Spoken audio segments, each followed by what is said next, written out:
আপনার কি পিরিয়ডের সময় প্রচণ্ড ব্যথা হয়? তাহলে এই ভিডিওটা আপনার জন্য। অন্যান্য দিনগুলোতে ফুরফুরে থাকলেও মাসের বিশেষ কয়েকটি দিন যেন ম্লান হয়ে থাকে মেয়েদের। পিরিয়ডের সময় তলপেটে ব্যথা, কোমর ও পেশির নানা সমস্যা, ক্লান্তি অবসাদ ঘিরে ধরে। আর এই মেইলি সমস্যার নেপথ্যে বেশ কিছু কারণ কাজ করে। তবে নিয়ম করে কিছু বিষয় মেনে চললে এই সমস্যা থেকে মুক্তি মেলে। জেনে নিন ঔষধ ছাড়া আরামের উপায়। সপ্তাহে অন্তত 5 দিন 30 থেকে 35 মিনিট যোগব্যায়াম করলে 6 মাসের মধ্যেই হরমোন গঠিত কারণে ঘটা পিরিয়ডের সমস্যা অনেকটাই কমে যাবে। মানসিক অবসাদ কাটাতেও সাহায্য করে যোগাসন।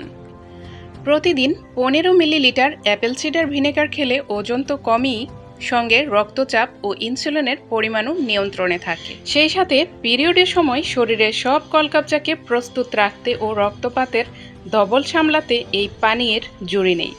পিরিয়ডের যন্ত্রণা কমাতে পারে আনারস। আনারসে থাকা ব্রোমিলিন অ্যান্টি ইনফ্লেমেটরি প্রাকৃতিক বেদনানাশক হিসেবেও এর সুনাম আছে। আজকাল সারা বছরই আনারস পাওয়া যায়, তবে আনারসের প্যাকেটজাত রস বা অসময়ের আনারস না খাওয়াই ভালো। অতিরিক্ত জাঙ্ক ফুড, ফাস্ট ফুড বা প্রক্রিয়াজাত খাবার এড়িয়ে চলুন। খাবার সংরক্ষিত করে রাখার জন্য ব্যবহৃত প্রিজারভেটিভ সহজেই শরীরের ওজন বাড়ায়। তা থেকেও পিরিয়ডের সমস্যা বাড়ে, তাই শরীরচর্চা, দৌড়াদৌড়ি ছাড়াও খাবারের বিষয়েও সচেতন থাকতে হবে।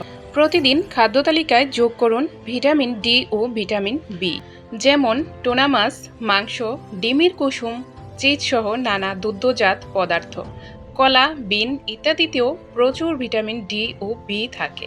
পিরিয়ডের জট কাটাতে এসব যোগ করুন ডায়েটে।